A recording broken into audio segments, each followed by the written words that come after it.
Chandrababu Naidu outdated politician అని చెప్పి జగన్మోహన్ రెడ్డి గారు మేము అనేక సార్లు చెప్పాం. నిన్న చంద్రబాబు నాయుడు పీకేతో సమావేశం అయిందని చెప్పి ప్రశాంత్ కిషోర్ వచ్చాడు. భూమి బద్దలైపోద్ది. ప్రశాంత్ కిషోర్ చంద్రబాబు కలిశారు.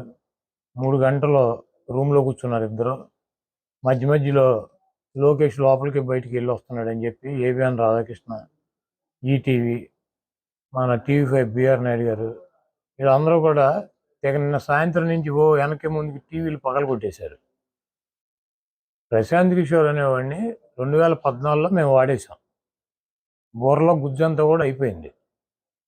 చంద్రబాబు లాగా ఒట్టిపోయిన గీతలాగా ఆయన్ని తీసుకెళ్ళి మళ్ళీ ఇప్పుడు ప్రశాంత్ కిషోర్ని తీసుకెళ్ళి పెట్టుకుని వ్యూహకర్త అంటాడు.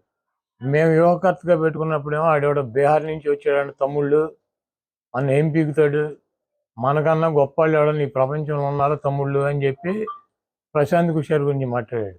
ఇదే రాధాకృష్ణ, ఇదే రామోజీరావు, ఇదే బిఆర్ నాయుడు ఏం చెప్పారు? చంద్రబాబు నాయుడు బాబాయిని చంపటానికి ప్రశాంత్ కిషోర్ ప్లాన్ చేసి ప్రజలను రెచ్చగొట్టి గెలిచాడు. కోడికత్తితో జగన్మోహన్ రెడ్డి గారు పొడిపించుకున్నాడు. వీటన్నిటికి కూడా ప్రశాంత్ కిషోరే ఉన్నాడు అన్నాడు.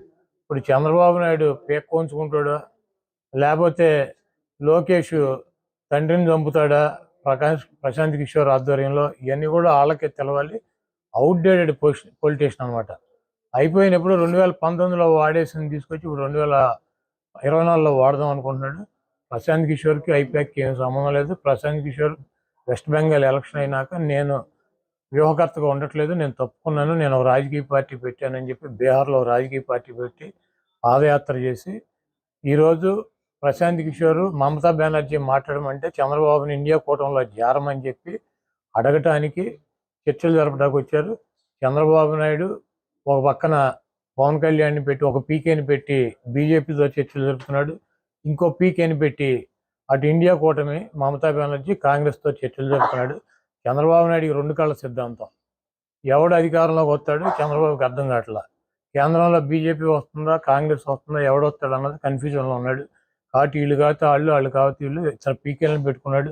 ఒక పీకేనేమో బీజేపీతో మాట్లాడుతూ ఉంటాడు, ఇంకో పీకేనేమో కాంగ్రెస్ ఇండియా కూటమితో మాట్లాడుతూ ఉంటాడు.